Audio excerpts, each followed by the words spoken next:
Ci siete questa mattina? Amen. Allora vorrei condividere la parola di Dio questa mattina. Vi ricordo cortesemente, se dovreste alzarsi per andare in bagno, fa. Ma se puoi stare qua fino alla fine della parola, ti invito a stare, che così anche tu riceverai un messaggio completo da parte di Dio. Amen. Io vorrei invitarvi, visto che siete in piedi, qualcuno, potete, come state, leggiamo la parola di Dio. Vorrei leggere in 1 Samuele, capitolo 30, leggiamo una lettura, sarà abbastanza estensa, lunga. 1 Samuele dall'1, 1 Samuele, capitolo 30, dal versetto 1 al versetto 20, che così capirete di ciò che parlerò questa mattina. Questa mattina è un messaggio rivolto alla famiglia. Qui siamo in una famiglia. Siamo il popolo di Dio, la famiglia di Dio. E questo messaggio è proprio verso di noi questa mattina come famiglia. Dopo vi spiegherò il motivo. Ora, 1 Samuele, capitolo 30, del verso 1 al 20. Leggerò sulla mia traduzione, tu puoi accompagnare sulla tua o sugli schermi. Or, quando Davide e i suoi uomini giunsero a Ziklag, il terzo giorno, gli Amalekite avevano fatto una razzia nel Negev. A Ziklag avevano preso Ziklag e avevano incendiata. Essi avevano fatto prigionieri di donne tutti quelli che vi erano, piccoli e grandi. Non avevano ucciso nessuno, ma li avevano condotti via e se ne erano andati. Quando Davide e i suoi uomini giunsero alla città, ecco la città era arsa dal fuoco e le loro mogli, i loro figli, le loro figlie erano stati condotti via prigionieri. Allora Davide e tutti quelli che erano con lui alzarono la voce e piansero fino a non ebere più forza di piangere. 2 mogli di Davide, Aionan, alla Israelita, e Abigail, la moglie di Nabal, il Carmelita, erano state anche essa fatte prigioniere. Davide fu grandemente angosciato perché la gente parlava di lapidarlo, avendo tutto l'animo amareggiato ciascuno a motivo dei suoi figli e delle sue figlie, ma Davide si fortificò nell'Eterno il suo Dio. Poi Davide disse al sacerdote Abiatar, figlio di Ahimelech, ti prego, portami l'efode. Abiatar però portò l'efodo a Davide.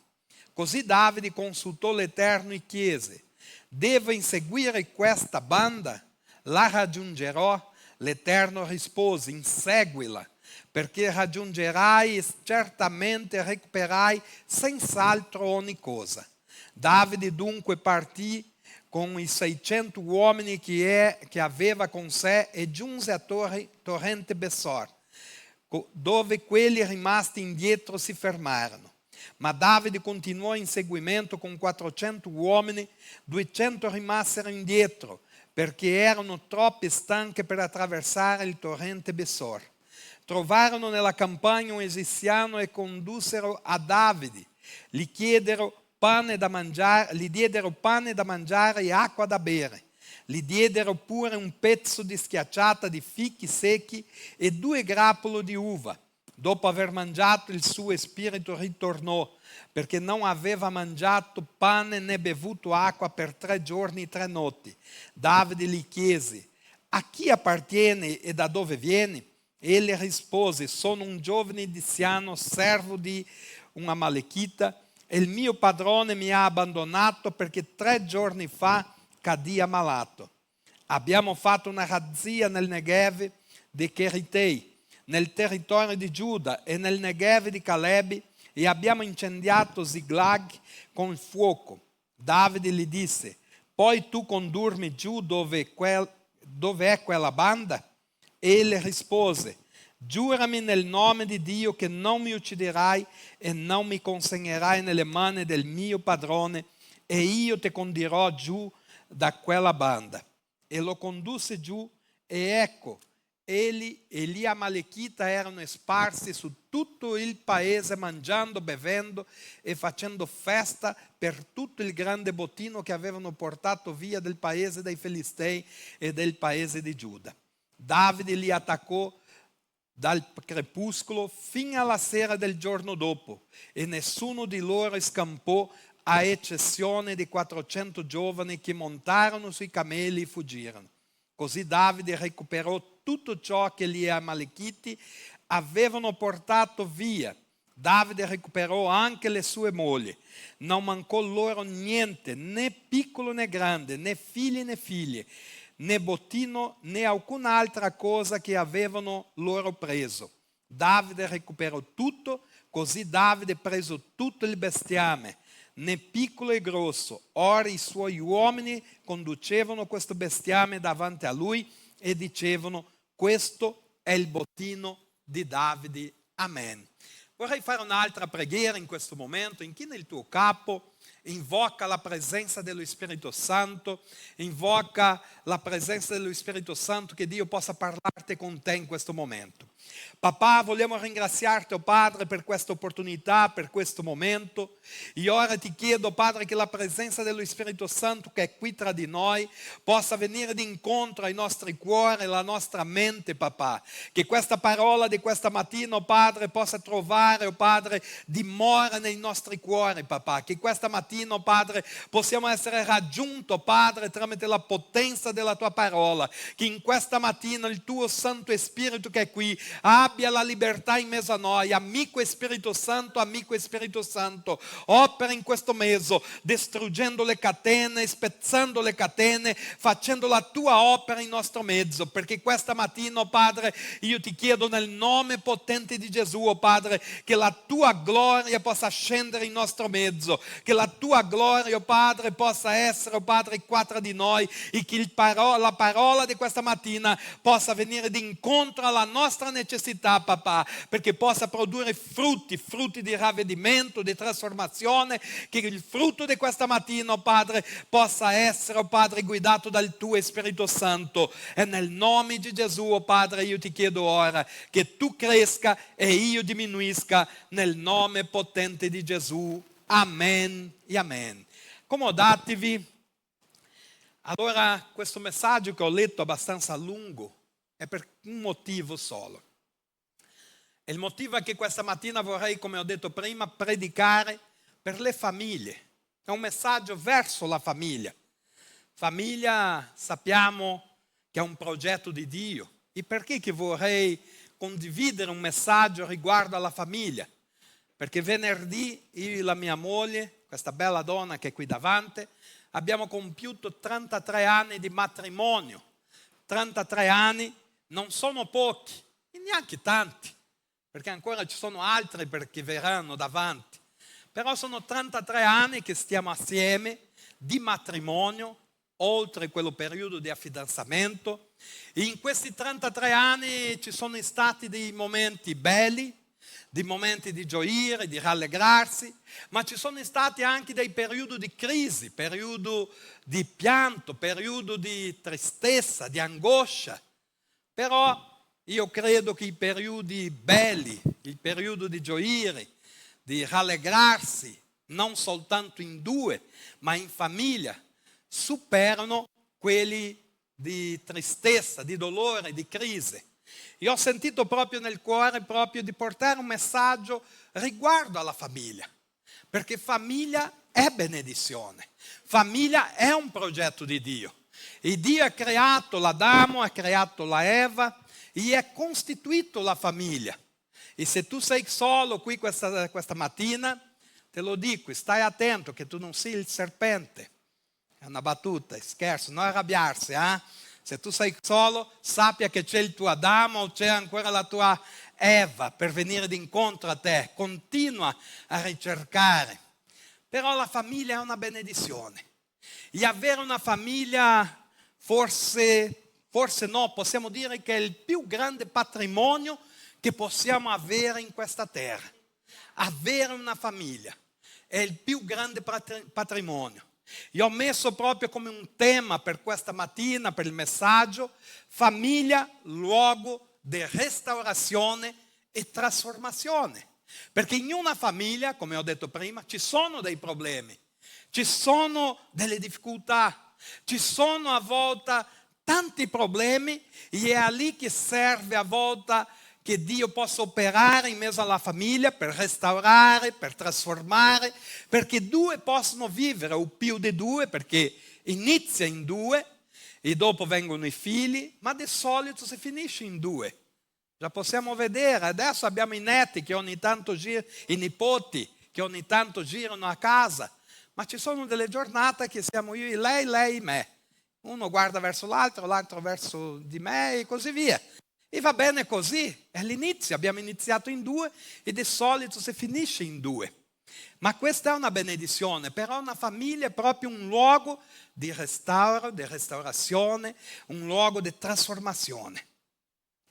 E se c'è una cosa che affligge l'umanità, non è la guerra che abbiamo qua vicino a Ucraina, in Israele, ma se c'è una crisi che affligge proprio, è la crisi che sta affliggendo la famiglia.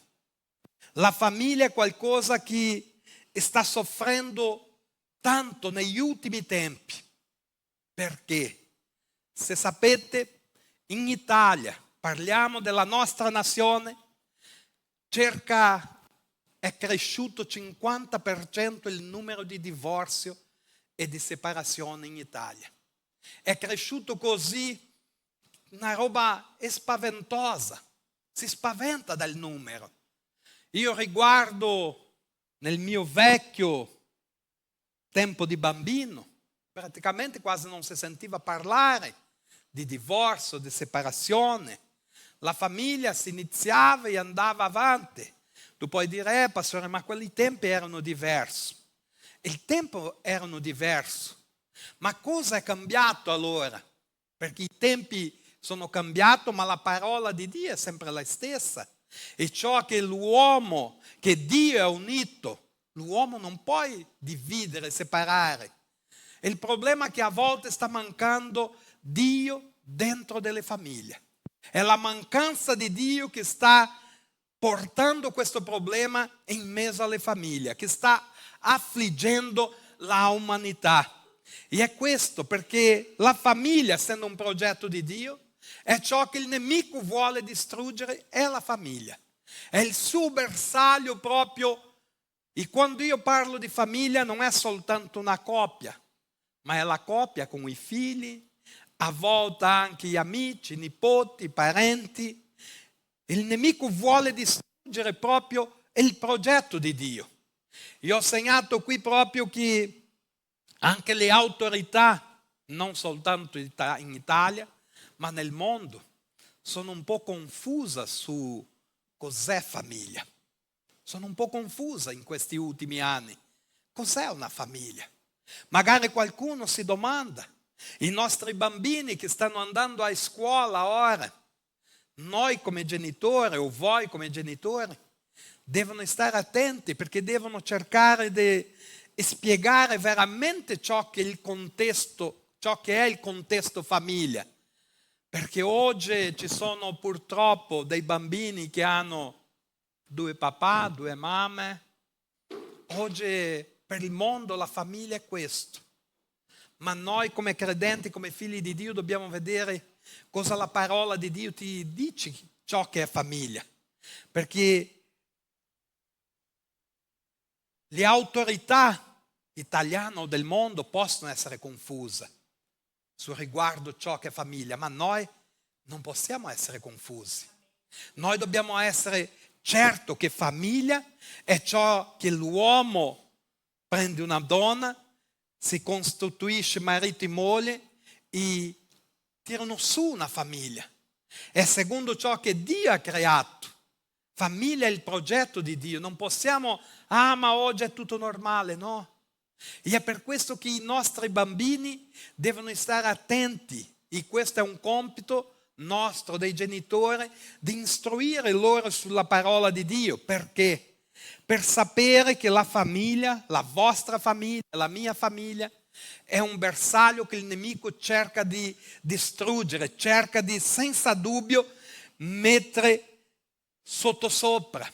Però io vi dico questa mattina che la famiglia è il tuo patrimonio più grande che tu puoi avere in questa terra. La famiglia è ciò che io posso avere di più bello in questa terra.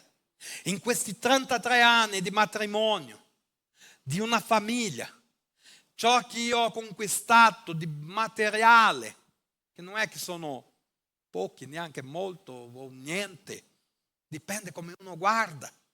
Quello lì è un valore, diciamo, che non ha un valore eterno. Ciò che ha un valore eterno è la famiglia. È come io vivo in famiglia. È questo che dobbiamo sapere valutare. Perché i beni di questa terra, avere una bella facoltà, università, avere un bel lavoro, scusate, avere una bella macchina, una bella casa, avere delle cose di questa terra è importante per ognuno di noi. Penso che ognuno di noi è qui in questa terra e desidera avere delle cose, avere che i nostri figli crescono e riescono a fare un'università importante, che diventano un dottore, che diventano delle persone riconosciute in questo mondo. Questo è importante. Avere una bella casa, una bella macchina, avere il suo negozio proprio, la sua azienda. Avere delle cose in questa terra è importante, non dobbiamo sottovalutare. Ma tutto questo non puoi andare oltre la nostra famiglia, perché la nostra famiglia deve essere il bene più prezioso che abbiamo. È la nostra famiglia. Io ho segnato un po' di cose qui, perché la nostra famiglia sia un bene prezioso per noi, dobbiamo investire nella famiglia.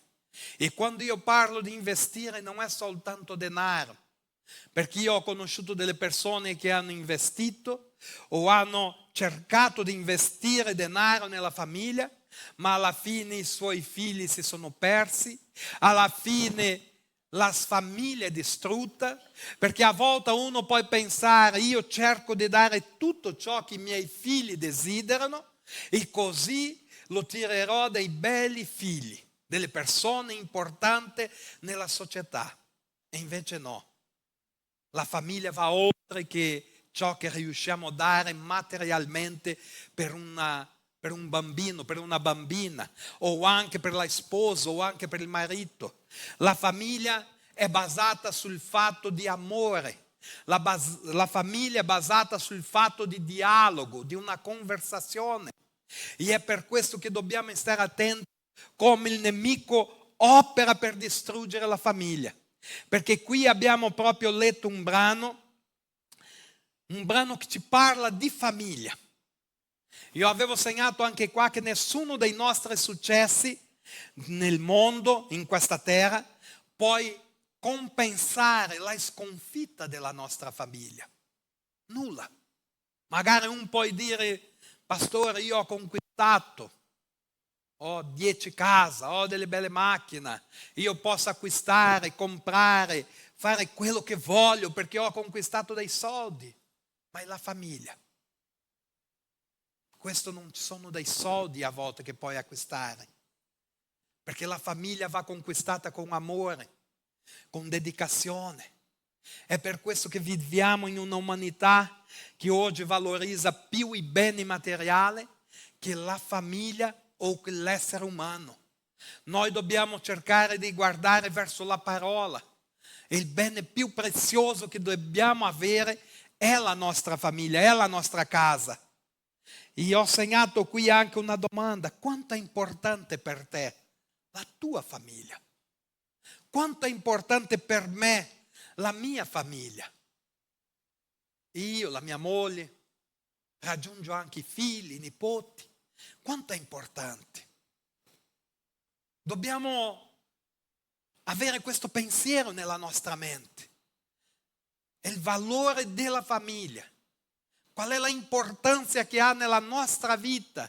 Ah, pastore, ma prima io devo conquistare, prima io devo fare, dopo quando avrò tutto, avrò il tempo per la mia famiglia, avrò il tempo per la mia moglie, avrò il tempo per il mio marito.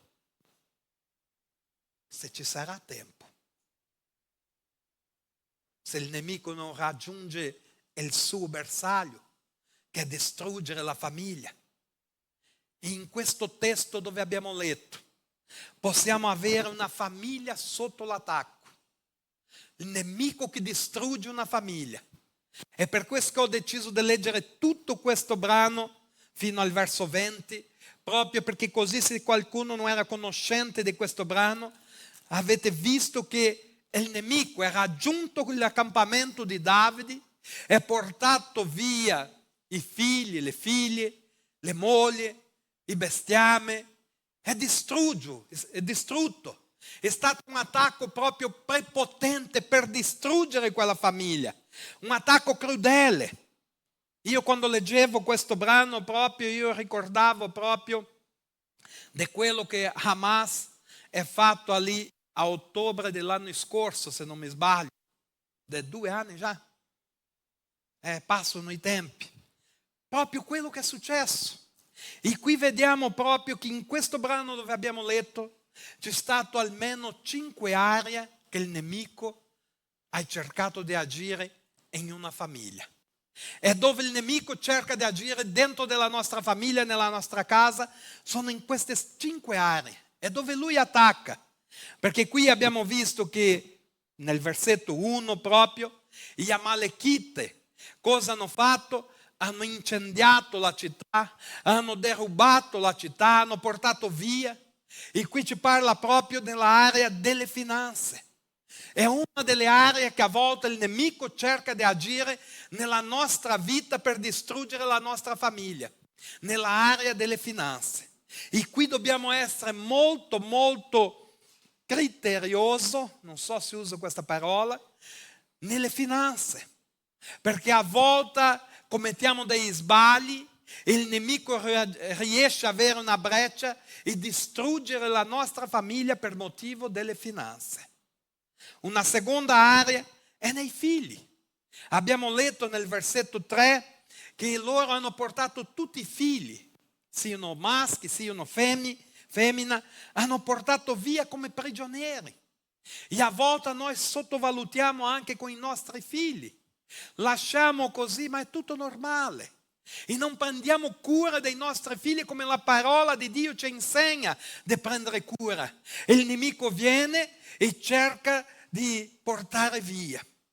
E quando ci rendiamo conto è troppo tardi. Allora viene il pianto, allora viene la tristezza, allora viene il pentimento. Ma cosa ho fatto che i miei figli stanno camminando in questa circostanza? I figli è una seconda area che il nemico attacca. Una terza area, sempre nel versetto 5, ci parla che il nemico lo ha portato via le donne di Davide. Hanno portato via tutto, incluso le mogli di Davide. È nella relazione tra uomo e donna. È lì che dobbiamo stare attenti, perché è un'area dove il nemico cerca di attaccare per distruggere la famiglia. Un'altra area molto grande che il nemico cerca di attaccare è anche nella salute. Perché dice la parola di Dio nel verso 6 che Davide era grandemente angosciato. E l'angoscia può essere una porta aperta proprio per l'infermità. L'angoscia, la tristezza. È nella salute fisica che il nemico a volte cerca di usare anche per distruggere la famiglia. E la ultima cosa è l'amicizia, la comunione. È qualcosa che il nemico cerca di usare anche per distruggere una famiglia. E quando io parlo di famiglia, non è soltanto una famiglia biologica, ma poi è anche la famiglia spirituale. Perché dice la parola nel verso 6 dove abbiamo letto che gli amici di Davide cercavano di lapidarlo Davide. I suoi amici cercavano di lapidarlo. Prima erano amici, dopo di un momento all'altro volevano uccidere Davide, volevano lapidarlo. Sono delle aree che noi dobbiamo essere molti attenti. È con le finanze, con i nostri figli, con la relazione tra marito e donna e uomo, e proprio con gli amici e anche tramite la nostra salute fisica. Sono 5 aree che se andiamo a leggere nel libro di Giobbe, quale area che il nemico è cercato di toccare nella vita di Giobbe? I figli, le finanze, gli amici, la sua moglie che ha detto abbandona questo Dio e muore, e i figli. Le stesse aree che il nemico cerca di attaccare nella vita di Davide, hai attaccato anche nella vita di Giobbe. È per questo che dobbiamo cercare di stare attenti, di stare attento con la nostra famiglia, in queste aree, stare attento con i nostri bambini, e stare attento con il nostro relazionamento tra marito e moglie e marito. Perché se vogliamo avere una famiglia forte, edificata nel Signore, dobbiamo stare attenti in queste aree. A volte sottovalutiamo, a volte non abbiamo dialogo a casa con la nostra moglie, con i nostri figli. E dopo loro vanno a trovare dove? Fuori. È lì il problema. A volte nella nostra casa stiamo zitti come 2 muti. Quando vogliamo chiedere qualcosa, manda un messaggino alla moglie, mi fa qualcosa. E lei sì, te lo prepara. Ma senza un dialogo, proprio oggi tramite connessione, tramite le reti sociali. E questo è molto pericoloso perché a volte sottovalutiamo questo. E la nostra guerra non è contro carne e sangue, ma è contro le potestà spirituali delle tenebre. È contro la malvagità di questo mondo. È lì che dobbiamo stare attenti. A volte pensiamo che la nostra guerra è contro la nostra anima gemella. Quante volte io ho pensato di buttare giù la mia moglie del poggiolo. Ho detto no, la mia lotta non è contro di lei, è contro le potestà. Dopo, se volete sapere quante volte lei ha voluto ammassarmi, domandate a lei. Tá? E adesso non do l'opportunità a lei, se no. Però ci sono. E se non riusciamo a capire che la nostra lotta non è carnale, a volte commettiamo degli errori grossi dove il nemico raggiunge il suo bersaglio che è distruggere la famiglia. Perché che se accendiamo il giornale della TV, ogni giorno c'è una disgrazia dentro di una famiglia. Ogni giorno c'è qualcosa che è successo in una famiglia. Marito contro moglie, moglie contro marito, figli contro i genitori, viceversa. Perché? Perché manca Dio nella loro casa, manca Dio nella loro famiglia. E quando io parlo proprio di Dio, non è la Bibbia aperta nel Salmo 91, ma è proprio la presenza di Dio in mezzo a casa loro, è la presenza di Dio nel loro matrimonio, è la presenza di Dio nel loro cuore. Perché è la presenza di Dio che è luce che spazza via le tenebre. Chi è salito con l'ascensore questa mattina? Tanti. Solo Orazio che ha avuto paura. Il figlio della luce ha avuto paura delle tenebre questa mattina. Io mi sono domandato, ma Orazio? Ma c'era buio, non vedevo più niente là dentro. Ho scelto di salire le scale. Quando manca la luce c'è buio. Diventa come quell'ascensore di questa mattina. Però se i figli della luce sono lì, deve portare la luce. E è ciò che sta accadendo in questo mondo, che mancano la luce del Signore. È per questo che siamo qui questa mattina, è per sconfiggere le opere delle tenebre, è per distruggere le opere del maligno, perché lo Spirito che dimora dentro di me, dentro di te, è più forte di colui che dimora nel mondo. Applauda il Signore. Dobbiamo cercare di sconfiggere questo. Il ladro è venuto per cosa? Per derubare, uccidere e distruggere. È il suo lavoro. Distruggere, uccidere e derubare. Ma il stesso versetto, Giovanni 10,10, dice che il nostro Signore Gesù Cristo è venuto per dare la vita e la vita con abbondanza. Se abbiamo Cristo Gesù nella nostra vita, il ladro viene sconfitto, la sua opera viene sconfitta e noi saremo più che vincitori in Lui. Perché Lui è venuto per dare la vita e la vita con abbondanza. Non è peccato tu avere una bella casa, una bella macchina. Non è peccato tu i tuoi figli avere una bella scuola o un bel diploma, no. Il peccato forse è tu lasciare la tua famiglia, dimenticare di Dio e pensare che soltanto queste cose sono importanti in questa terra.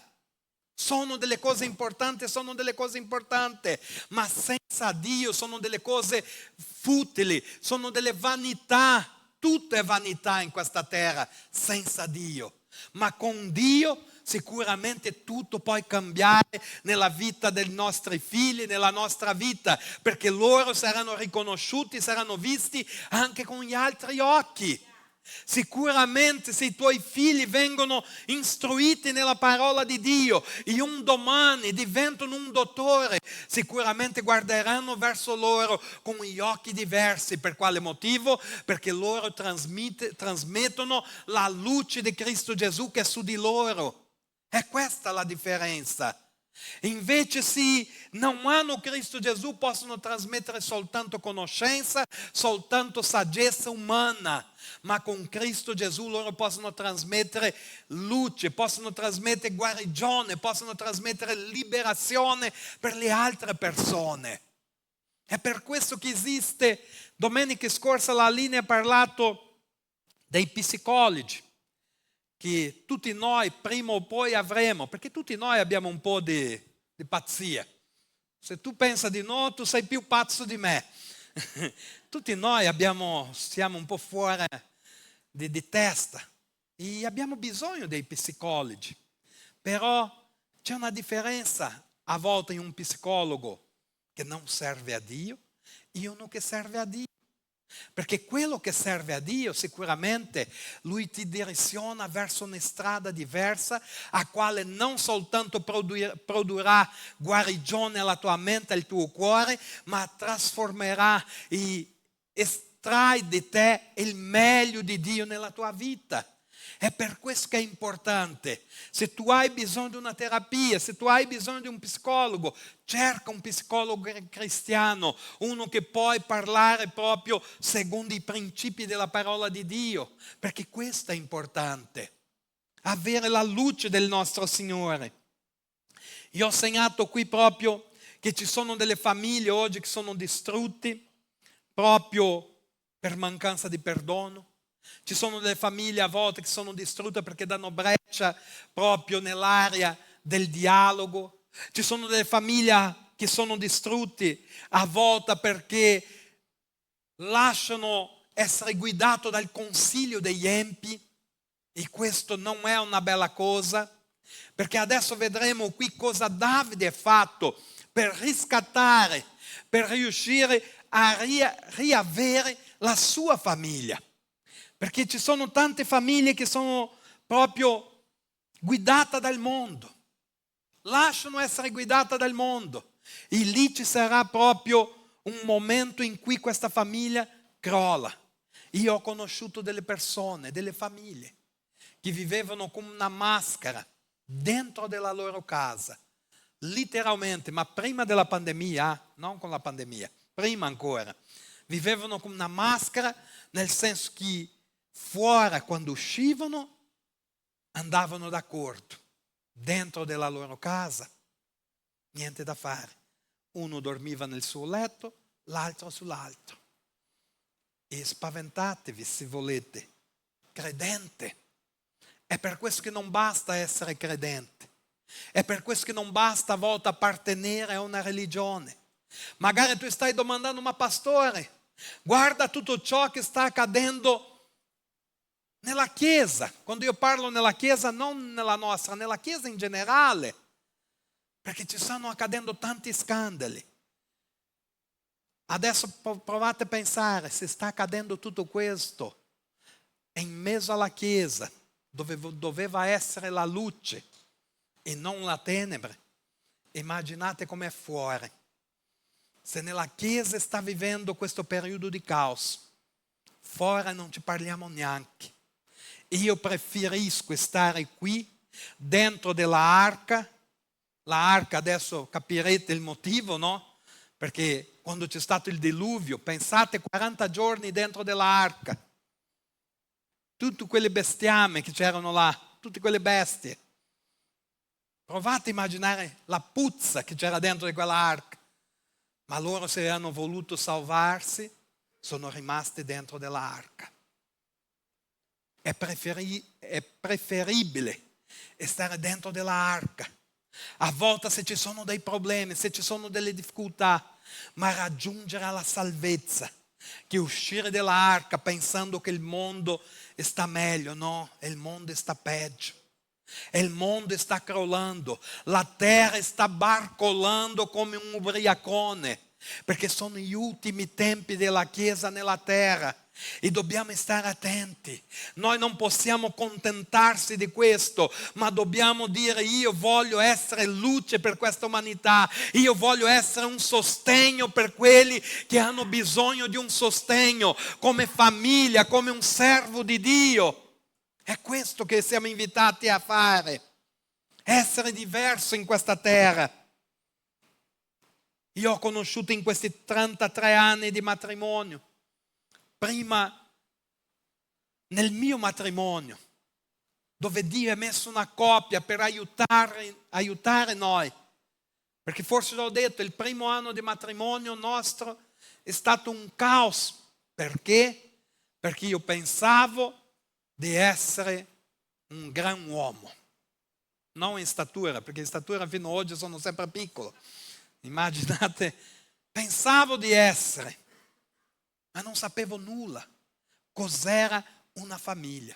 Non sapevo nulla di cosa era avere veramente una famiglia basata su Cristo Gesù, che è la roccia eterna.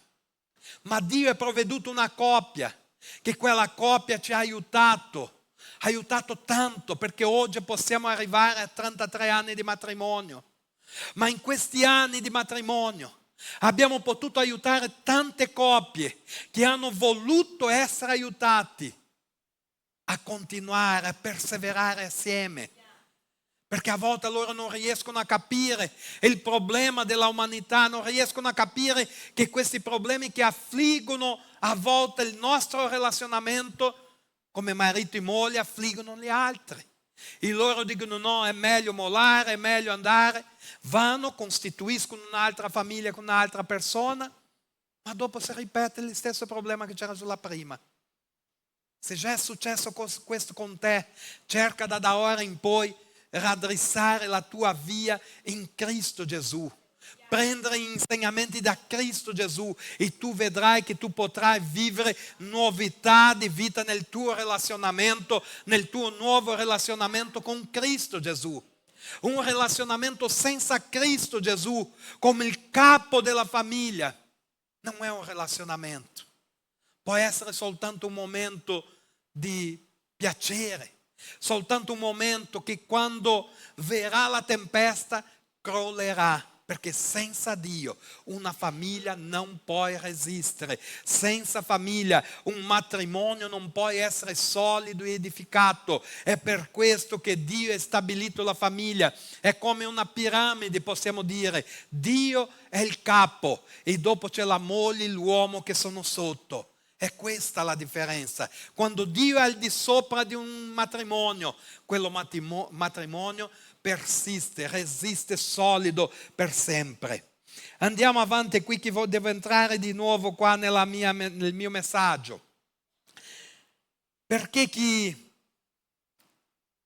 questo testo che abbiamo letto, abbiamo visto che loro hanno portato via le mogli, i figli, proprio per fare prigionieri.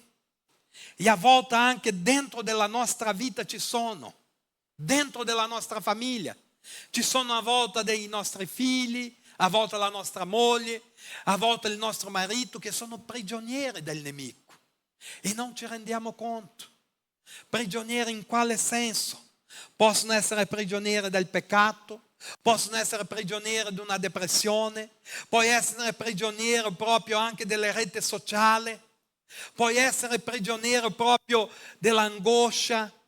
E è questi che dobbiamo stare attenti, perché a volte il nemico cerca di imprigionare, di incarcerare, prigioniare i nostri figli, i nostri parenti, e noi non ci rendiamo neanche conto. Lasciamo, no, ma va bene, sta bene così. Io vi dico per te questa mattina, cercate di stare attento alla vostra famiglia, che loro non diventino un prigioniero proprio spirituale del nemico, che loro non diventino un prigioniero proprio a volte che cade in depressione, che cade in angoscia, un prigioniero proprio a volte in questo mondo che stiamo vivendo, un mondo virtuale. È dentro della casa che possiamo spezzare questo. È per questo che famiglia è un luogo di restaurazione, è un luogo di trasformazione, perché se tu cominci a spezzare questo, sicuramente ci sarà dialogo dentro della tua casa e ci saranno le catene che vengono spezzate, ci saranno i figli che torneranno a vivere proprio in una famiglia. Perché a volte famiglia non è dimorare sotto lo stesso tetto, famiglia è avere proprio un rapporto, avere proprio intimità, avere proprio un relazionamento. Questo è il significato di famiglia. Essere famiglia va oltre che stare sotto lo stesso tetto e provvedere tutto ciò che loro hanno bisogno. Questo va oltre. Abbiamo visto qui che nel verso 16 dove abbiamo letto che loro hanno fatto loro prigionieri, e nel verso 16 il nemico mangiavano, bevevano e facevano festa. E questa è la dimostrazione del mondo spirituale. E il nemico, quando riesce a prosperare nella tua casa, nella tua famiglia, loro fanno festa. E il nemico, quando riesce a avere successo nella tua casa, sui tuoi figli, sulla tua moglie, sul tuo marito, loro fanno festa. Tu puoi dire, pastore, ma l'inferno non è luogo di festa, è vero, l'inferno è luogo di pianto, di stridere di denti, è luogo di tristezza, però loro fanno festa, loro cercano di celebrare proprio quando loro hanno un successo nella tua famiglia, perché questo è il loro compito. Io ti domando, in questo brano abbiamo visto che loro facevano festa nel verso 16 proprio, che mangiavano, bevevano proprio e facevano festa in quel momento, un momento che avevano fatto prigioniero. Ma la nostra casa, la nostra famiglia, dove sta producendo festa? Nell'accampamento del nemico o nell'accampamento di Dio?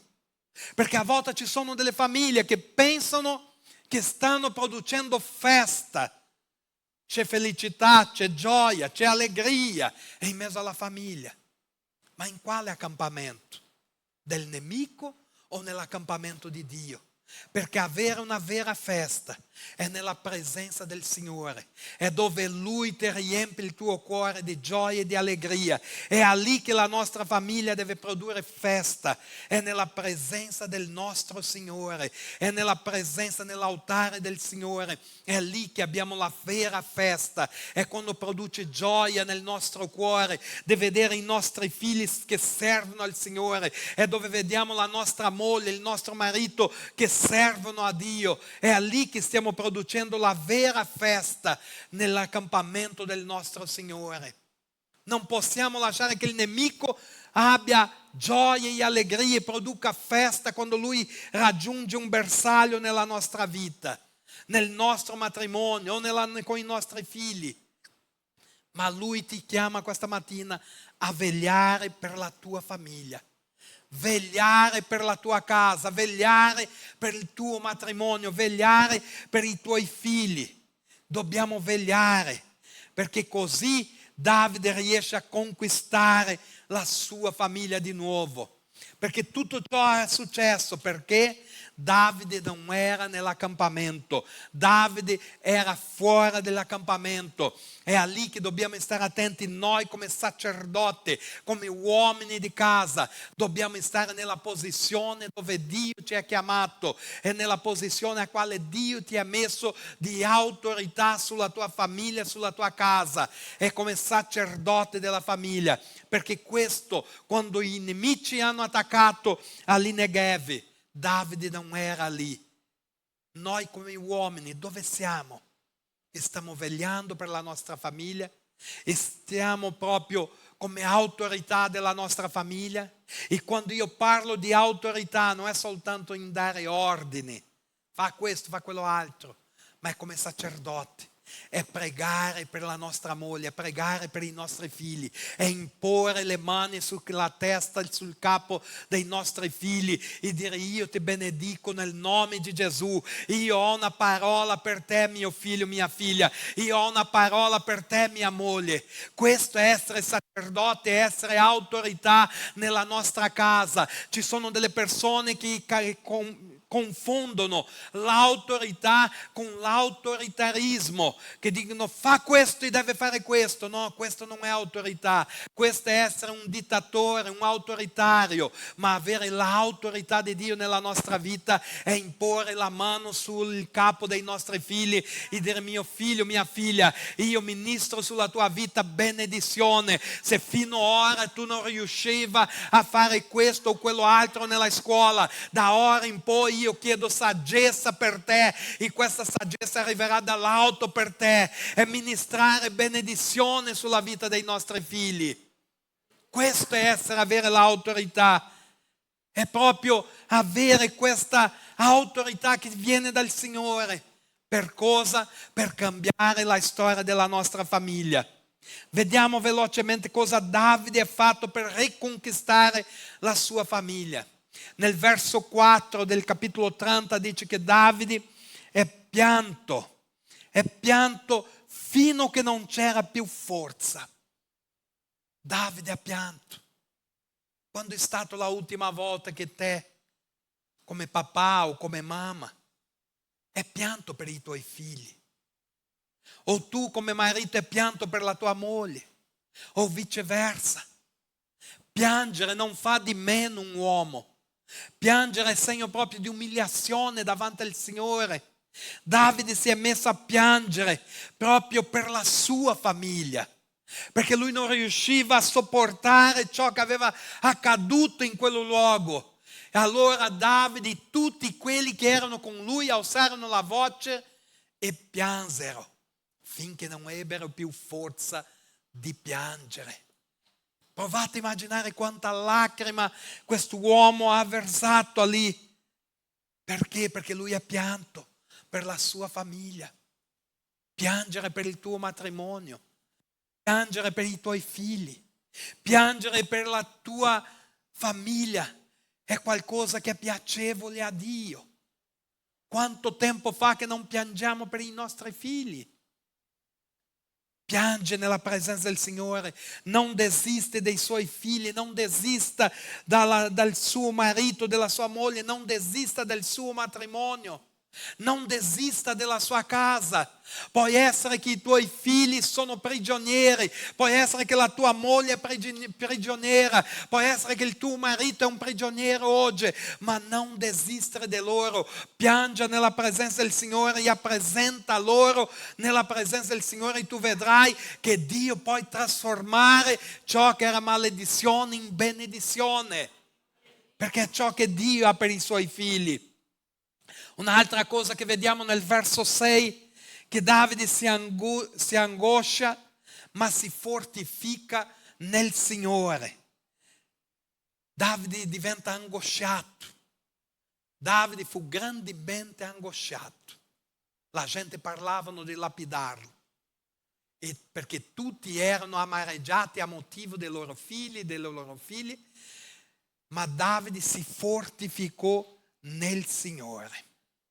Davide non accetta quella circostanza. Davide in nessun momento, quando ha visto quello, non ha accettato. Non possiamo accettare la distruzione dentro della nostra casa. Non possiamo. Tu puoi rimanere angosciato, ma dobbiamo essere fortificati nel Signore. C'è stato, sempre in 1 Samuele, capitolo 2, 3, vediamo il sacerdote Eli, un uomo che doveva esortare i suoi figli, che erano nel peccato dentro del tempio. Il sacerdote Eli non lo fa, ma dopo sappiamo come è andato a finire. E invece con Davide non fu così. Davide cerca proprio di dire: no, io non accetto questo, io non accetto di perdere la mia famiglia. Io voglio invitarti questa mattina a non aprire mano dei tuoi figli, a non aprire mano del tuo matrimonio, della tua casa, ma fortificati nel Signore. Cerca di essere fortificato nel Signore, perché è soltanto il Signore a volte che ti dà la forza proprio perché tu possa vincere e sconfiggere le potestà delle tenebre. L'Apostolo Paolo ha detto: io posso ogni cosa in Cristo Gesù che mi fortifica. Quando tu si fortifica nel Signore, tu sicuramente avrai la tua vittoria. Tu riuscirai a essere un sostegno per la tua famiglia. Tu sicuramente sarai non soltanto un sostegno per la tua moglie, per il tuo marito, ma anche per i tuoi figli, se tu si fortifica nel Signore. Verso 8, un'altra cosa che il Davide ha fatto per riconquistare la sua famiglia. Davide, nel verso 8, lui consulta l'Eterno. Vediamo, verso 8, ecco lì, e Davide consultò l'Eterno. Nei momenti di crisi, dentro della tua casa, nel tuo matrimonio, nei momenti di crisi, con i tuoi figli, con chi tu si consulta? Dove tu vai a cercare i consigli?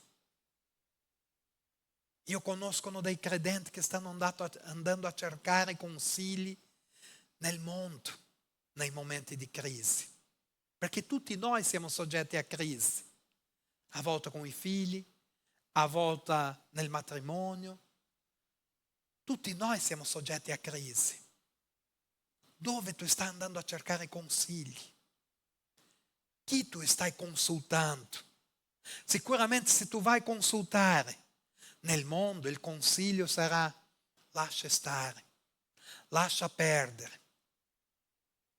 È meglio perdere che trovare. Lascia. I consigli sono questi. Invece Davide è andato a consultare l'Eterno. È andato a pregare. È andato a cercare la voce del Signore. E il Signore lo ha dato una risposta. Quando cerchiamo i consigli nelle persone giuste, quando cerchiamo il consiglio in Dio, sicuramente la vittoria sarà certa, sicuramente la risposta sarà positiva. Ma se andiamo a cercare il consiglio nelle persone sbagliate, sicuramente sarà il fallimento della nostra famiglia, il fallimento della nostra casa. È per questo che la Bibbia dice che nella moltitudine di consiglieri ha saggezza. Quella in Seconda Re capitolo 4, una donna che ha perso il suo marito e viene il creditore a bussare alla sua porta per portare via i suoi 2 figli come schiavi. Lei è andato nel Facebook, nell'Instagram. Gli ha detto: mi aiutatevi perché ho nella porta della mia casa il creditore che vuole portare via i miei 2 figli. No, lei è andato dall'uomo di Dio. Ha detto: ho un problema. E il mio marito era il tuo servo, era servo del Signore, lui temeva il Signore. E quello profeta lo ha dato la vittoria a quella moglie, a quella donna. E così anche Davide ha avuto la sua vittoria. Perché? Perché lui è andato a consultare l'Eterno. Lui non è andato a consultare il mondo. E Davide ha vinto. Davide va perché la risposta ha detto: vai Vai che tu riconquisterai tutto, tu riuscirai a avere tutto di nuovo. E Davide è andato, come abbiamo letto. Erano in 600, 200 sono rimasti indietro. Questo mi fa a guardare a volte qualcosa che viviamo nei giorni in cui stiamo vivendo. Ci sono sempre quelli che si tirano indietro. No, pastore, io sono stanco. No, pastore, io non riesco. Ma vai, sii perseverante con coloro che Dio ha messo a fianco a te e tu vedrai la vittoria di Dio nella tua casa, nella tua famiglia. L'importante è che tu non apra mano della tua casa, della tua famiglia. E Davide è riuscito a avere tutto di ritorno. Nel versetto 18, versetto 20, dice che lui ha riconquistato e ha riportato tutto indietro della sua famiglia. Tutto ciò che il nemico aveva derubato, lui è riuscito a avere e riportato indietro. Davide ha avuto la sua vittoria. La mattina, questa mattinata, è che tu non apra mano della tua famiglia. Forse ci sono delle persone qui che non sono ancora neanche sposati o che già hanno passato per una brutta esperienza. Io voglio dirti per te, non abbia paura di ciò che il mondo sta vivendo, ma confida soltanto in Cristo Gesù, perché Cristo Gesù può essere la speranza per il tuo matrimonio, per la tua famiglia, per la tua casa. Tu che ancora non sei sposato o che deve ancora avere un marito, una moglie, io ti dico, continua a cercare e tu vedrai che Dio ha la persona giusta per fare questo per te e tu potrai essere benedetto dall'Eterno. Ma ricordati, Cristo Gesù, il centro della tua casa, Cristo Gesù come capo del tuo matrimonio, della tua famiglia. È importante non aprire mano della nostra famiglia, di ciò che Dio ti ha dato, perché famiglia è progetto di Dio, famiglia è benedizione di Dio. E per concludere, il libro di Esodo è un libro proprio di battaglia, di combattimento e spirituale. Il libro di Esodo è proprio un libro di liberazione, dove il popolo dell'Egitto erano schiavi. Ma c'è stato il momento in cui loro dovevano lasciare quel momento di schiavitù e andare verso la terra promessa. E qui ci sono tanti insegnamenti nel libro di Esodo. Ma proprio quando Mosè arriva lì per liberare quello popolo dalla schiavitù, il popolo di Israele che era prigionato, che erano schiavi, e c'era il faraone che la sua rappresentazione era il nemico, ma c'era anche l'Egitto, che loro erano l'Egitto, nel mondo, la simbologia è il mondo. C'era la schiavitù nell'Egitto, che rappresenta il peccato, ma c'era anche la liberazione dell'Egitto, che rappresenta la nostra redenzione in Cristo Gesù. Lì in quello libro, vi invito a leggere il libro di Esodo, tutto il libro, proprio che ci parla di liberazione, dove le catene vengono spezzate, il faraone viene sconfitto, il peccato, coloro che erano prigionieri diventano liberati. E questo è anche nella nostra vita, perché noi abbiamo Cristo Gesù che ci ha reso libero oggi.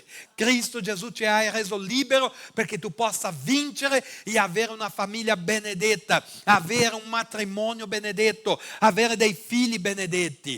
Ma in quello libero ci sono 4 proposte velocemente che il nemico Faraone fa a Mosè. 4 proposte che il Faraone fa a Mosè. Per cosa?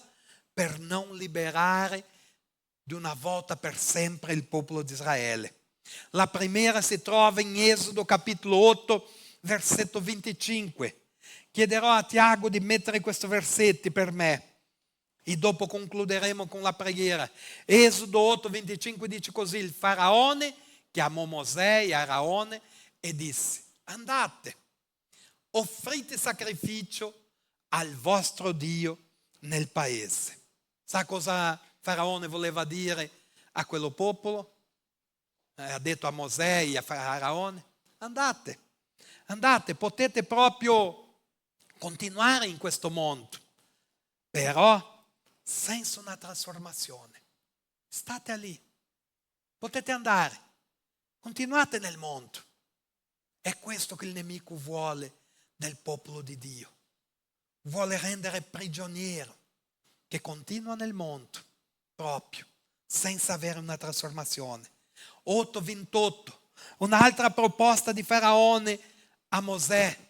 Allora il Faraone disse: io vi lascerò andare, perché offriate sacrifici al Signore vostro Dio nel deserto. Soltanto non andate troppo lontano, pregate per me. E ogni proposta di questo Mosè ha detto no. E in questo versetto 8 Faraone praticamente voleva dire: state un po' vicino, un po' nella chiesa e un po' nel mondo. Potete offrire sacrifici al vostro Dio, però state ancora nel mondo. Non andate di corpo, anima e spirito. E state lì, perché il nemico vuole cercare di fare dei suoi prigionieri. Esodo capitolo 10, verso 10 e 11. C'è un'altra proposta di Faraone, sempre perché quello popolo non venga a essere liberato. E il Faraone disse loro: così sia il Signore con voi, come io lascerò andare voi e i vostri bambini. Ma voi avete delle cattive intenzioni. Verso 11. Allora no, andate soltanto voi uomini e donne, servite il Signore, uomini, e servite il Signore, perché questo è quello che volete. E il Faraone li cacciò via della sua presenza. Vuoi servire il vostro Dio? Faraone voleva dire i suoi figli all'Egitto. Voleva porre una divisione nella famiglia, perché qui potete andare, ma lasciate i figli. È una divisione, ciò che il nemico cerca di fare in mezzo alla famiglia è dividere la famiglia. Tu non puoi accettare. Oggi tu puoi essere da solo qui, senza il tuo marito, senza la tua moglie, senza i tuoi figli, ma tu non puoi accettare questa circostanza che il nemico ti offre. Tu puoi dire: no, io servo il Signore, va tutto bene. No, tu e la tua casa serviranno all'Eterno. Tu e la tua casa serviranno all'Eterno. Non accetta la proposta del nemico: sto servendo io, sta tutto bene. No, la salvezza è per te e per la tua casa. Giosuè ha detto: io non lo so chi volete servire, ma io e la mia casa serviremo l'Eterno. Atti degli Apostoli dice, se non mi sbaglio, 16:31: se tu credi in Gesù Cristo, te e la tua casa serviranno al Signore. Te e la tua casa. Ultima proposta che il nemico fa a Mosè, Esodo capitolo 10, dal versetto 24 al 26. Vediamo cosa dice la parola qui e dopo concluderemo con una preghiera. Allora il Faraone chiamò a Mosè e disse: andate, servite il Signore, rimangono soltanto le vostre greggi e i vostri armamenti. Anche i vostri bambini potranno andare ora.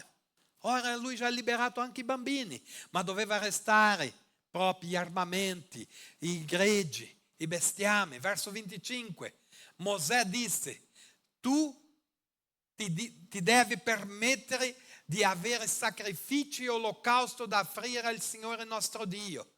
Perciò anche il nostro bestiame verrà con noi, senza che ne rimanga indietro neppure una unghia, perché da esso dobbiamo prendere le vittime per servire il Signore nostro Dio, e noi non saremo con quale vittime dovremo servire il Signore, finché non saremo giunti là.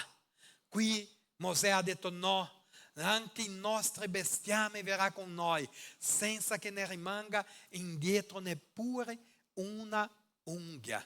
Io ti invito a alzarti in piedi. Sa cosa Mosè voleva dire a questo Faraone? Perché Faraone ha detto: potete andare, lasciate qui i vostri beni, lasciate i vostri beni qui e potete andare a servire il Signore. Perché il Faraone voleva avere ancora sui loro beni la potenza, il potere. Voleva avere i loro beni aprigionati. Ma il Signore ti dice questa mattina, te e la tua casa e anche tutto ciò che appartiene a te è per la gloria di Dio, è per servire a Dio. Neanche una unghia dobbiamo lasciare al nemico, nulla possiamo lasciare al nemico. Noi, nostra casa, dobbiamo essere libero per il nostro Signore. Tu devi dire, io sono libero per servire il Signore, io sono libero per dare la gloria al nostro Signore. Perché ciò che il nemico vuole è trattenere parte della tua casa ancora nelle sue mani. Ma se tu si posiziona, se tu prendi un posizionamento questa mattina e dici io e la mia casa serviremo l'Eterno, tu vedrai che le catene si spezzeranno, tu vedrai che le catene si romperanno e tu e la tua casa vivrà la benedizione dell'Eterno. Tu e la tua casa servirà per la gloria di Dio, perché ciò che Dio vuole da te è che il suo nome sia glorificato nella tua vita, nella tua famiglia. È questo. Mosè voleva dire proprio una cosa, voleva dire tutto ciò che abbiamo è di Dio, tutto ciò che siamo è Dio e tutto ciò che abbiamo per servire a Dio è per Dio. Mosè in nessun momento ha cercato di fare un scambio con il faraone. Noi non possiamo fare il cambio con il faraone, non possiamo, perché la nostra casa è stata creata per glorificare il nome di Dio. La nostra famiglia, il tuo matrimonio, la tua vita è per glorificare il nome dell'Eterno. Non apra mano della tua famiglia, non apra mano dei tuoi figli. Forse oggi loro non sono qui, ma se tu continua a piangere, se tu prendi la tua posizione di sacerdote, tu vedrai la gloria di Dio nella tua casa, tu vedrai che i tuoi figli saranno una benedizione nella presenza del Signore. Io vorrei fare una preghiera questa mattina, io vorrei fare una preghiera per tutte le famiglie, perché se io sono qui questa mattina 33 anni di matrimonio è perché Dio ha sostenuto la mia casa, è perché Dio ha usato delle persone per direzionare la mia vita a essere un essere diverso, a essere una persona diversa, e è per questo che siamo arrivati qui, e è per questo che sicuramente arriveremo fino alla morte o fino al rapimento della Chiesa, perché oggi la mia casa è basata e fondamentata in Cristo Gesù che è la roccia, e la tua casa deve essere basata, fondamentata su Cristo Gesù che è la roccia. Ci saranno le tempeste, ci sarà il momento dell'afflizione, ma tu dirai abbiamo vinto, abbiamo uscito più forti di prima, perché il Signore ci ha sostenuto, il Signore ci ha benedetto. È quello che il Signore ha per noi questa mattina. Lodiamo il Signore in questo momento. Dio ti protegga, ti benedica, che risplenda il suo volto e la sua grazia su di te, ti rivolga il suo sguardo e sia pace in te. Dio ti protegga, ti benedica, che risplenda il suo volto e la sua grazia su di te, ti rivolga il suo sguardo e sia pace in te. Alleluia. Amen. Amen.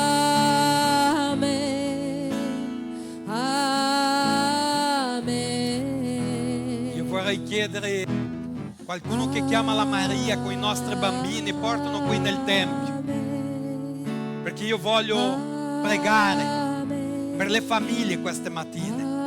le famiglie che sono qui, le famiglie che magari stanno guardando da casa o che guarderanno in un secondo momento, perché la nostra famiglia è benedizione, la tua famiglia è una benedizione. Famiglia e sui figli dei tuoi figli, su di te sia il suo favore e per 1000 generazioni sia su tutta la famiglia dei tuoi figli, dei tuoi figli.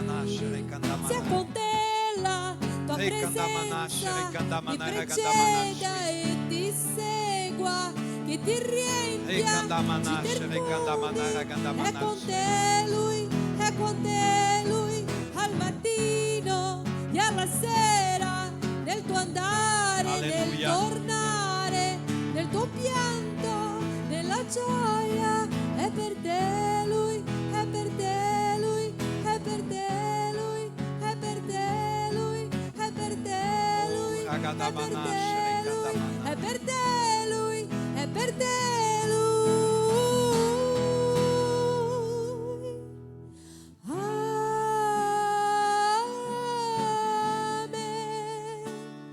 Amen. Amen. Io voglio chiamare qui con me la mia moglie e voglio invitare tutta la Chiesa a venire qui davanti. Viene tutta la Chiesa, anche tu che ancora sei singolo o non hai una famiglia, vieni qui davanti, perché guardo e vedo questa mattina che il Signore sta dando le persone a matrimonio, il Signore starà anche aprendo le madri questa mattina e darà il desiderio del tuo cuore, darà figli questa mattina. Ci saranno delle persone che genereranno dei figli, persone che avranno dei figli, perché questo è il desiderio del nostro Signore. Vieni qui davanti, non stai lì di dietro, perché io voglio pregare, voglio chiedere la benedizione di Dio sulla tua vita. Io chiederò anche a Aline, a Tiago, anche a José Luis e figli, stanno lì in fianco alla Cris, anche la Aline con i bambini stanno lì. E tu che sei da solo qui questa mattina, avvicinati a un fratello, avvicinati a una sorella, perché Dio ha un progetto per la tua vita. Dio ha un progetto di benedire la tua vita. Tu che hai un desiderio di avere una famiglia benedetta, questa mattina è la mattina che il Signore apre le finestre del cielo su questo luogo e benedirà la tua casa, la tua famiglia. Lui benedirà i tuoi figli. Questa mattina saranno toccati, saranno raggiunti della gloria del Signore dovunque si trovano questa mattina. Ha dei genitori che non hanno i figli qui, ha delle mogli, dei mariti che non hanno la moglie e il marito, ma lo Spirito Santo di Dio toccherà, giungerà in loro e la sua gloria sarà manifestata sulla loro vita. Ehi ragadamanash rekandamanai, rekandamanash rekandamanara gandamanashei, rekandamanash rekandamanara gandamanashui. Questa mattina, papà, nel nome potente di Gesù, oh Padre, io voglio sgridare ogni opera del nemico sulla vita di ogni famiglia che è qui. Io voglio in questo momento, papà, chiedere che tu possa rompere le catene, che ciò che era prigioniero del nemico, papà, quella moglie, quello marito, quelli figli, papà, che sono incatenati lontano dal tuo proposito, che questa mattina tu possa operare la liberazione. Libera loro della tradizione, libera loro, papà, libera loro questa mattina, papà, di tutto ciò che rende loro prigioniero del peccato, dal mondo, nell'Egitto, papà, che in questa mattina, papà, noi non lasciamo neanche una unghia nelle mani del nemico, perché noi riconquistiamo tramite la preghiera, tramite l'adorazione, noi riconquistiamo tutto ciò che il nemico ha derubato della nostra famiglia fino ad oggi. Questa mattina è restituita, è tempo di restituzione. È tempo, papà, di benedizione. I tuoi figli che sono qui, papà, che già hanno avuto, papà, una brutta esperienza nel passato, papà. Forse un matrimonio che si è spezzato, forse una famiglia che si è spezzato. Io voglio profetizzare e dichiarare che questa nuova famiglia, questo nuovo matrimonio, questa nuova relazione che tu hai per i tuoi figli sarà di prosperità, sarà di benedizione, sarà una famiglia benedetta da te. Io benedisco ogni famiglia che è qui, ogni famiglia, benedisco quelle famiglie, papà, che sono sopra quell'altare lì, papà. Benedici quella famiglia, benedici quelle famiglie, papà, nel nome di Gesù. Le tue figlie, i tuoi figli che sono qui questa mattina, che non hanno i loro compagna qui, papà. Io ti chiedo nel nome di Gesù, oh Padre, che tu possa, Padre, benedire loro, che tu possa visitare la loro casa, visita il loro marito, la loro moglie, visita i loro figli, visita, papà, e raggiunge con la tua grazia, perché tutto ciò che siamo, papà, è per te. Tutto ciò che abbiamo, papà, è per te. Tutto ciò, Padre, che faremo è per te, papà. Io ti chiedo, papà, libera, papà, e benedisce la tua famiglia. Benedisce, papà. Benedisce la famiglia a riscattare, papà. Benedisce la famiglia a riscattare, papà. Benedisce la famiglia a riscattare, papà. Che questa famiglia, papà, possa vivere il soprannaturale nel nome di Gesù, papà. Io profetizzo e dichiaro una famiglia benedetta nel nome di Gesù. Che qui, papà, la tua mano possa essere su ognuno di noi nel nome di Gesù. Che questo grembo, papà, che finora non poteva generare dei figli, papà, che ora sia aperto. Tocca ora su questo grembo, papà. Tocca su questo grembo, papà. Fa con questo grembo sia fertile, papà. O se sia nell'uomo, papà. Tocca ora, papà. E che loro possano generare dei figli, papà, per la tua gloria, papà. E nel nome di Gesù, che lo spirito di infertilità questa mattina venga a essere distrutto nel nome di Gesù, perché io profetizzo e dichiaro fertilità. Io profetizzo e dichiaro che ci sarà dei figli, papà, che nasceranno, papà, dei tuoi figli che sono qui questa mattina, nel nome di Gesù, papà. Io ti lodo, ti ringrazio e ti adoro, papà. E come ha fatto Davide, papà, noi non apriamo mano della nostra famiglia, nel nome di Gesù. Amen e amen.